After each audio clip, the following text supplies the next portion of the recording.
Hi, this is Perry Marshall, author of Memos from the Head Office. And the best advice I ever got was instead of going on your phone, your email, social media, news, start your day in a notebook for a few minutes and get yourself centered before your day begins. It goes so much better after that. Ooh, started in a notebook. So do you have a brand of notebook, Perry, that you love the most? Do you have like a Moleskine or a Well, Lichtenstern? I get the black and red notebooks. I'm not real particular about which one you use. What's important is that you use one. And it's actually the best habit I've ever cultivated. I've been doing it every day for 8 years. I haven't missed a day, and it's the best thing I ever did. Awesome. Awesome, man. So, well, let me congratulate you on your latest book, man. This is pretty cool. Last we talked about the 80-20 rule, which was really fun. Yes. Yes. And amazingly, this is like a prequel to that, though not really related, right? Like that, isn't that how you got the idea? Talk to us about how this came to you. Well, so I wrote the book 80-20 Sales and Marketing, which is over my shoulder. It's sold 70,000 copies, and it's kind of a marketing classic. But there's a story behind that book that most people have not heard. And so the story is this is about 18 years ago. I read Richard Koch's 80-20 book, and I suddenly realized, oh, whoa, wait a minute. 80-20 is like there's an 80-20 inside every 80-20. And that's like a whole different thing than I've ever thought of or imagined. And this also moves 80-20 from like one of these kind of mildly interesting little details to actually probably the most important thing you could ever know about business. And so I had this epiphany, and the epiphany was, this is a math formula. What is it? And I'm an engineer. And so I started obsessing about this. Well, so there was this particular day, and I was obsessing about two things. It was a Friday in March of 2003. And the first thing I was obsessing about was, well, what's this math formula? I'm looking around. I'm on the internet. Like, I can't find anything like what I'm looking for. And the other thing was earlier that week, I had done a choreographed teleseminar designed to sell. And I had sold $11,000 of stuff in 1 hour, which to me at the time was just like a mind blow. Like, dang. Like, you ever had one of those, Phil? And I thought, I wonder if I could use my business to help this little project in Mozambique. My brother-in-law was running this thing, and they had a feeding program and a school and an AIDS hospice and a church and all this stuff. And so I was thinking about Mozambique and math all day long. But I hadn't talked to anybody about this, not even my wife. And I went to this, there was this Friday night music thing at church, and they're just playing this kind of Pink Floyd kind of music. And I'm standing there, and I'm in La La Land, and my mind's a million miles away, and I'm thinking about math, and I'm thinking about Mozambique. And I look up, and this woman is walking straight for me. I've never seen her in my life. I have no idea who she is. She's black, and she goes, "Hi, my name is Vivian. The Lord gave me a word for you." Now, I had heard of things like this. I'd never had it happen to me. And I thought, well, this ought to be interesting. And she goes, "The Lord told me that you're very good at math, and you're working some kind of formula, some kind of equation, some kind of invention, and you're going to figure it out." And I looked at her, and I looked around, and I started doing math in my head. I was like, what are the chances that a random woman that I've never met in my life just walks up to me and tells me I'm working on a math problem? And how many other people in this room are working on a math problem right now? Like probably zero. And she turned to walk away, and then she spun around and she goes, "Oh, and he told me something else." She goes, "You want to support missions, and God is going to bless your business so you can support missions." And I just stared at her with my mouth open. And I was almost on the verge of tears. And I said, if only you knew. And she goes, he knows, and just walks away. And I stood there and I was like, did that just happen? Like, that just happened. Like, a complete stranger walked up to me, read me my email twice in about, I don't know, 45 seconds, and left. And this, like, Phil, this seriously got my attention. And that is like the real story behind the 80/20 book. That was 10 years before I wrote this book. Wow, man, that's crazy, and that's really wild. And then I read your book, and I'm like, wow. Well, I thought Perry was crazy, but there's a whole bunch of people that are crazy, right? I mean, that's the very interesting thing to me, is that there's a lot of I don't know. Coincidence is too strong of a word, maybe not strong enough of a word, but right. Instances of getting something because you're tuned in. So talk to me about, I mean, do you think that were you writing doing the morning pages and all of that writing to start, Perry, or when did that start? Because you said that started 8 years ago. That started, in fact, it was the year that the 80/20 book came out. So no, I wasn't doing that. At least not the way that I do it now. And at the time, my radar was not on to look for, prophetic people or anything like that. But see, the thing is so this is a book of stories like this, and there's a whole bunch of them, and they're remarkable, and they're documented. And so let's just start with, the world is a stranger place than your educators and society in general ever really wanted to tell you. Okay? I mean, to some people, this is like completely new. But depending on where you hang out and who you know, to some people, it's like, oh, yeah. Like, what's new about this? Like, isn't this like the oldest thing in the world? Yeah, this is like pretty much the oldest thing in the world, okay? Like, it's older than Cain and Abel, But most modern Western technological people are completely disconnected from that. And they are addicted to their cell phones, and they're just in the media, and they're doing whatever the next email tells them to do. And they don't hear the muse. They don't listen to the head office. The Greeks had a word for this, and it was the muse. And when the Greeks said somebody, they didn't say somebody was a genius. They said they had genius, or they had access to genius, because they saw it as something that comes from the outside. And one of the first stories I mentioned in the book is J.K. Rowling.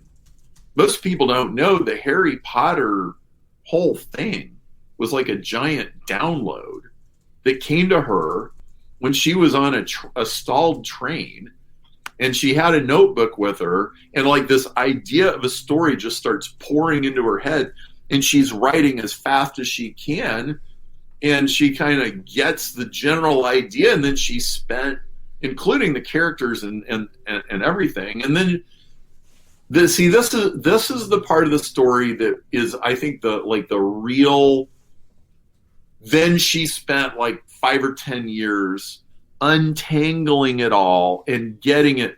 It's not like it came like word for word, okay, but the idea came intact, and then she had to it's almost like taking aluminum tinfoil and like spreading the wrinkles out with your finger, I don't know, you ever do that with a candy bar? Sure. Or something, okay, she had to do that to get the story ready for showtime. And this has been my experience. Okay, so I didn't even mention, when I read the Richard Koch book and I had this epiphany, the epiphany was one of these, it wasn't a 2-hour download, it was like a 10-second download, but it was this very clear picture. It was like 80/20 is like this graph. It's like this curve, and it goes up, up, up, up as you go on the right side, which you can go into that book to explain that.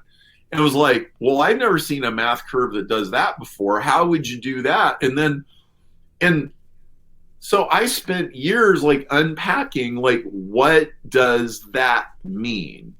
Okay. And when stuff comes in those kind of packages where it's like this acorn and then a whole oak tree can grow out of it, that's the head office, man. And so there's a gazillion business books, right?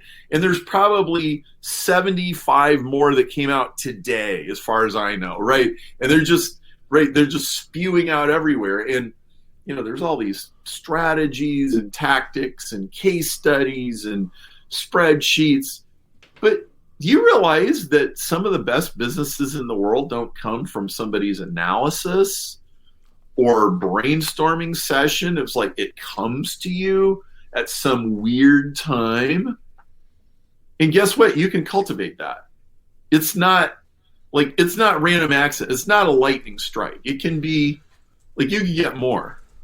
Yeah. Well, let's talk about that, because that's really interesting to me, that you can cultivate the muse. I think that's really what I got from the book, right? That's probably the strongest thing, the thing that I enjoyed the most, is that you actually unpack that a little bit, because I've heard that before, of course, right? I mean, the muse, the Greek time, I mean, Michael Gelb wrote about it, and Thinking Like Leonardo da Vinci, right? You discover that more than it is, oh, look, I learned this, right? So it's a discovery. So talk to us about cultivating the muse, Perry, and how we do that.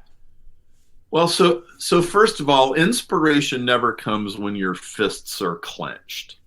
Okay? And most people are like, you're like, I got this pandemic and I got to figure out all this stuff, and there's all these people that I, they're all wrong, and we're all just like, and you can't be in creative flow when you're sympathizing with all of that.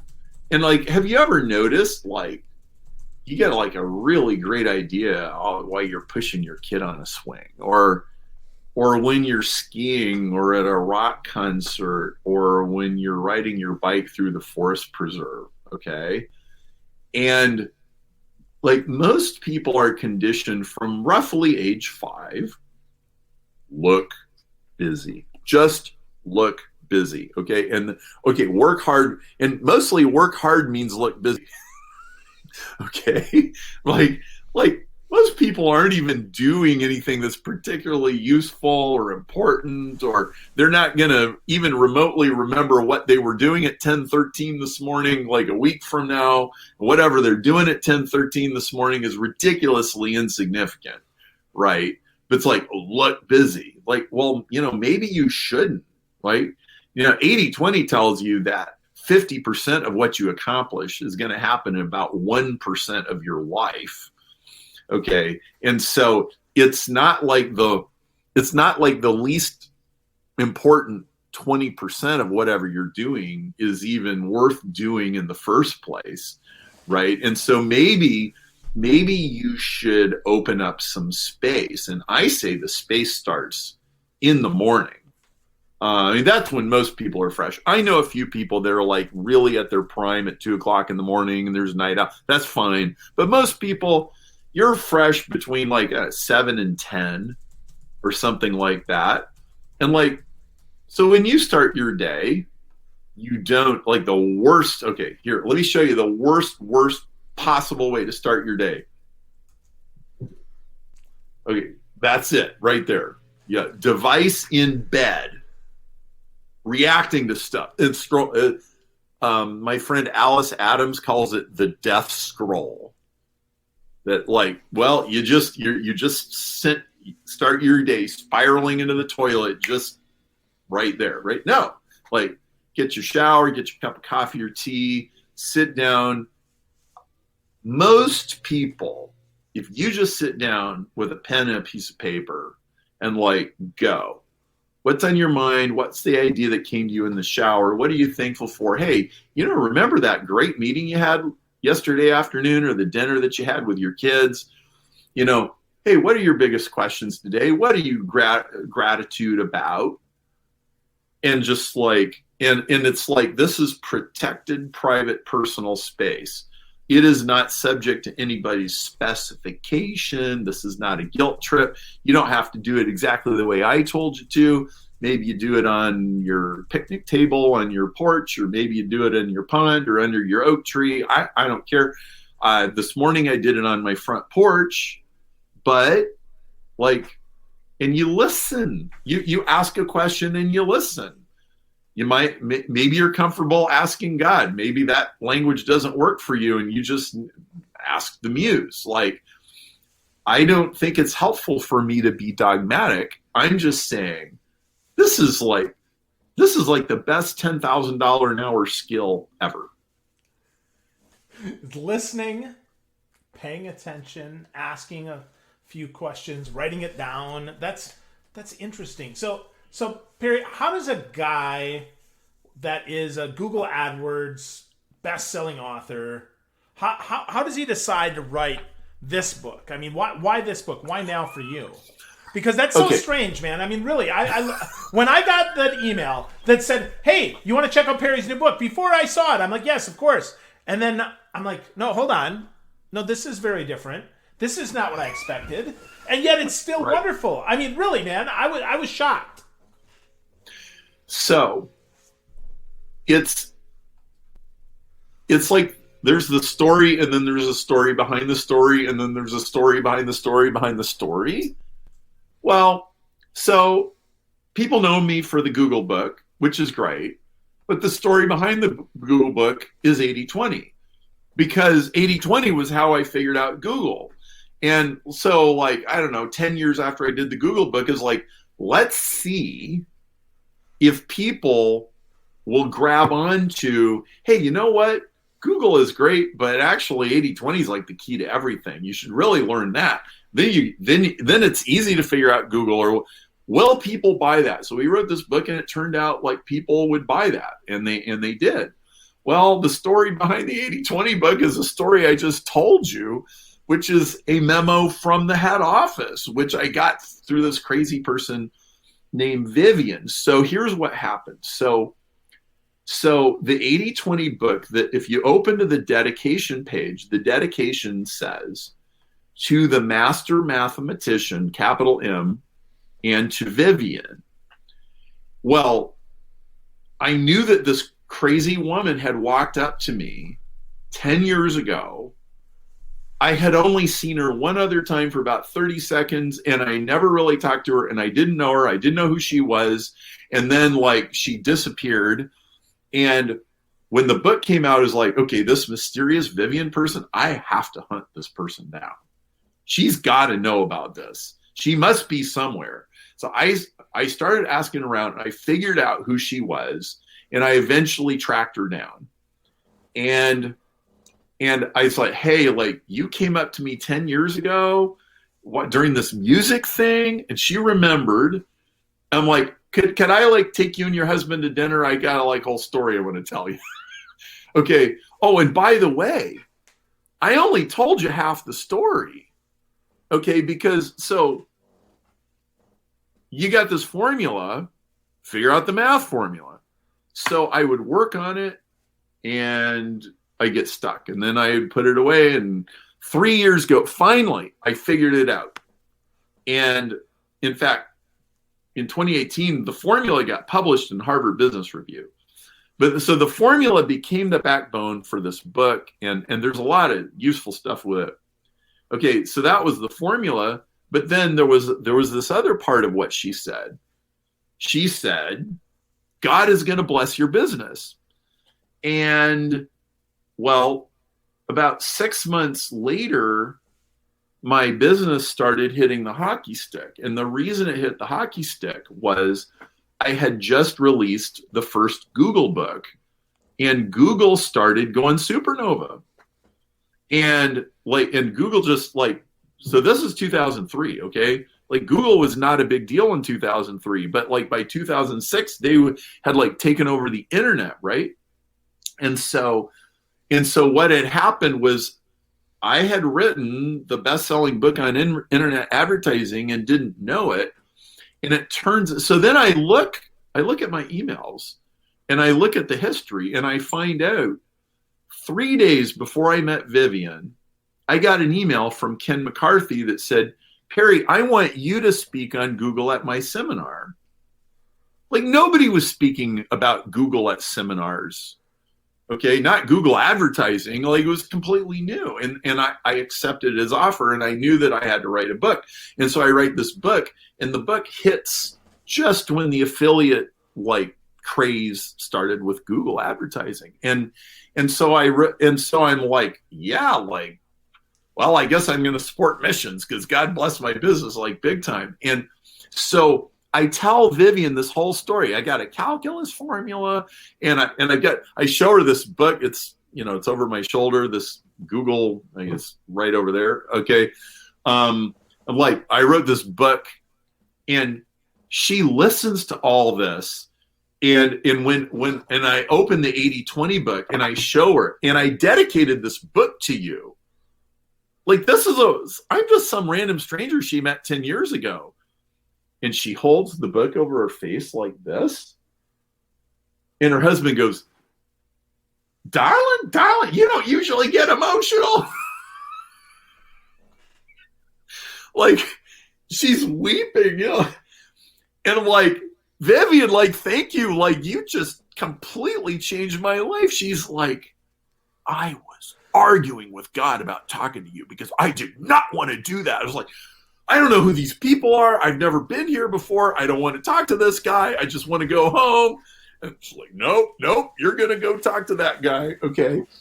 And so here's what happens next. So it's like, okay, so now Vivian and I are friends. Hey, like besties, like, you changed my life. So she becomes like my black sister from the west side of Chicago. All right. Which is really funny because I don't know, I'm about as white and straight as like you could possibly get, right? So anyway, so we become friends, and we had this idea. Hey, Vivian.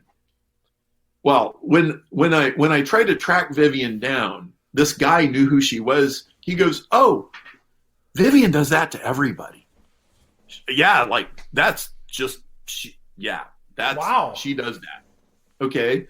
And I'm like, okay, so I knew this other prophetic woman who can also do this.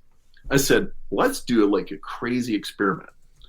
I said, let's do a go-to webinar, no video, and let's have you and Aaron give people memos, and let's have like 25 people on the webinar, and I'll just say, Phil G, go. And then you're like, Phil's on the webinar listening. Aaron and Vivian have no idea who Phil G is, but they'll go, all right, okay, head office, give me a word for Phil. And then they'll just go, and then I'll say Jane F, go. And then we'll say Susie G, go. And, and so we do this based on me having just told them the first Vivian story. Like, this is what they know. Right. And so they're doing Phil G and Jennifer F and, all these people. And I'm getting these messages in the chat box like, dude, like these people are reading my mail. Like, how, this is crazy. So we started doing that as a regular part of our membership. It's like, we got webinars and marketing tools and books and ebooks and all this stuff. Oh, yeah. And then we have these calls called memos from the head office, Well, people started liking them. And then first it's 1 call a month, and then it's 2, and then it's 3. We're up to 11. Okay. You have all these people on a webinar, and you're like, and they're just dishing out the memos. Well, this has been going on now for about 7 or 8 years. And you got probably 2014 or something. And so I started collecting all these stories. Like, these people would tell me these crazy stories of things that would happen to them. And I thought, okay, this is another untold story behind the story. And like, I need to get these in a book. And okay, and here's the thing about it. Most people that are into stuff like this, by personality wise, they tend to be very subjective, very emotional, very go with the flow, very hippie. And they have this habit of they never document anything.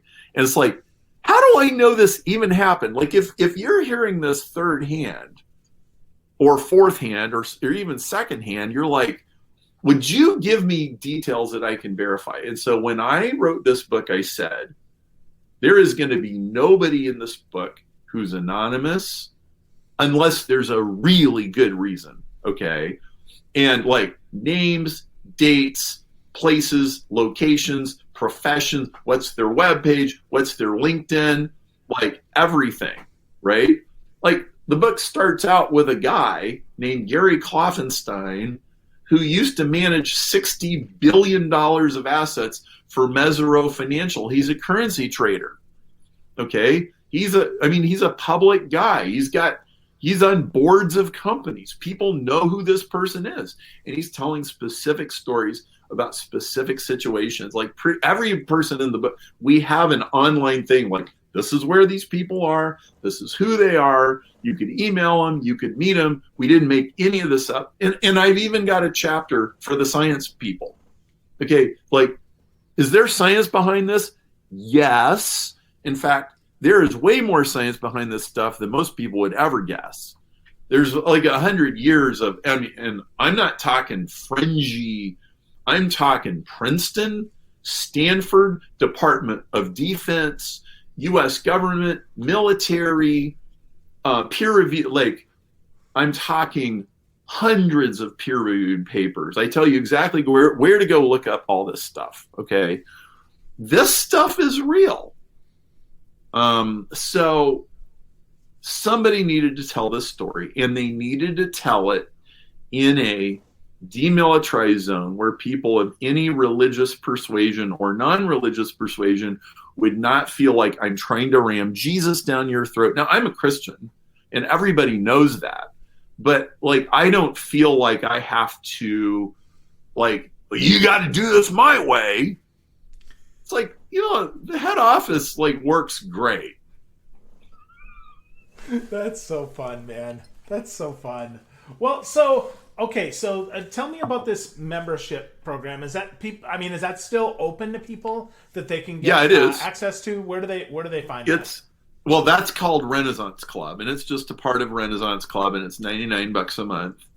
We also have, we also do donation of any size webinars, and you can get on that list. If you go to perrymarshall.com/more memos, you get the supplemental materials for the book, and you'll get on that list, and we do those as well.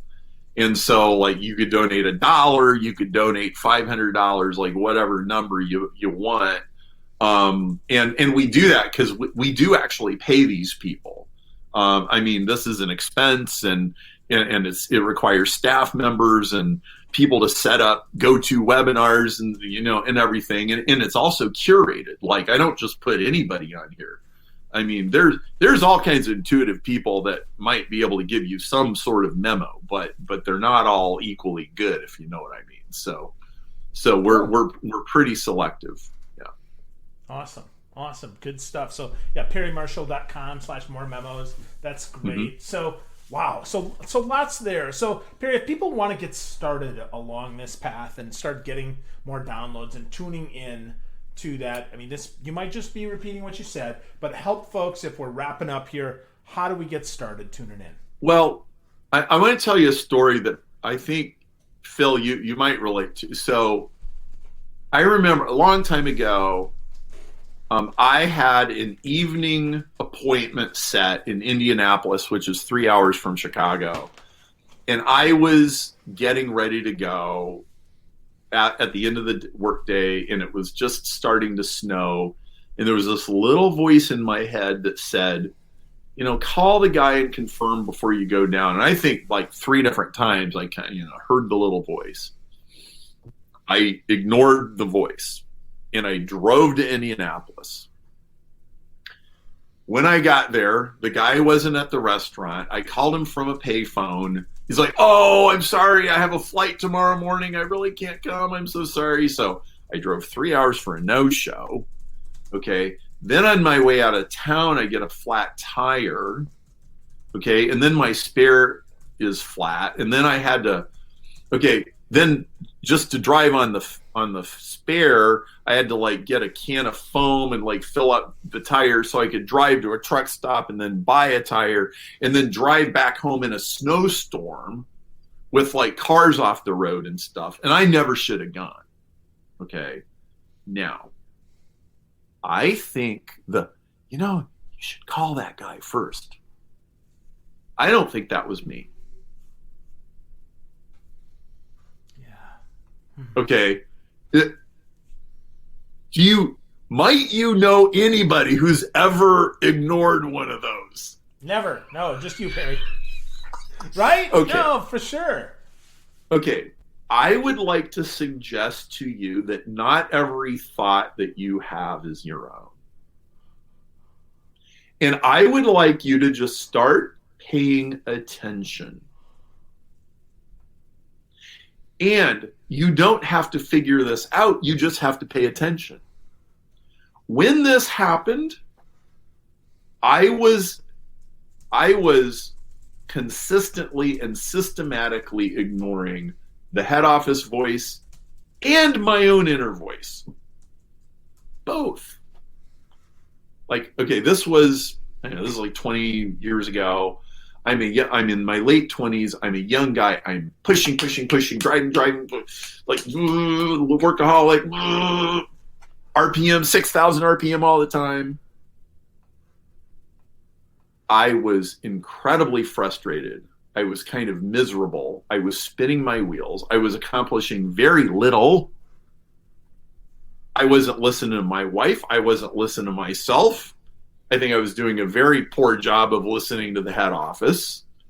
And I just, I got to spend 10 hours driving through a snowstorm just for the fun of it. Okay.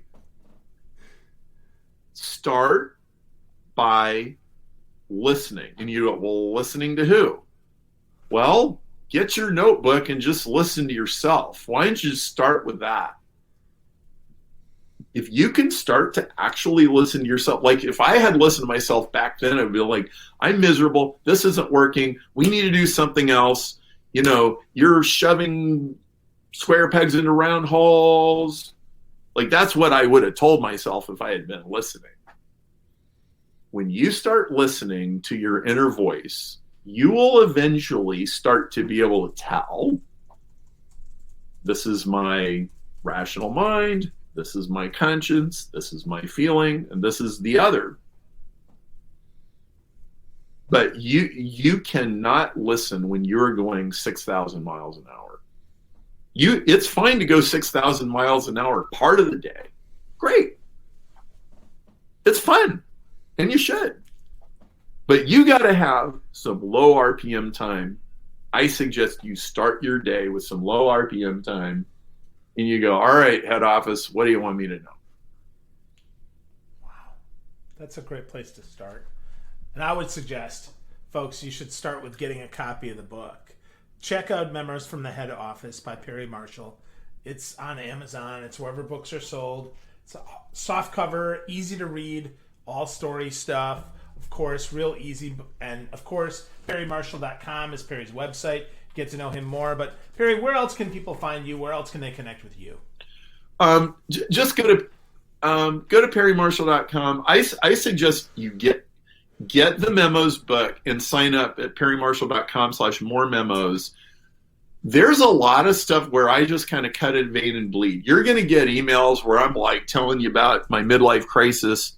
And some people will be like, I don't want to hear about anybody's midlife. Great. Unsubscribe. You know what? There's people that are like trying to figure out their midlife crisis, or you're trying to figure out your life. And you're like, I don't know if I have all the answers. Yeah, I don't either.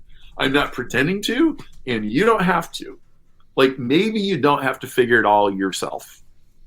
Yeah, for sure. So, folks, PerryMarshall.com/more memos. Get you that, or get your copy of Memos from the Head Office on Amazon or wherever. Perry, it is always a pleasure to talk to you, man. Congratulations on another great book. And congratulations on listening to the Muse, man. Something we all can do. Yeah. I really appreciate it, Perry. Thanks, man. Thanks for having me. Yeah, for sure. See you soon.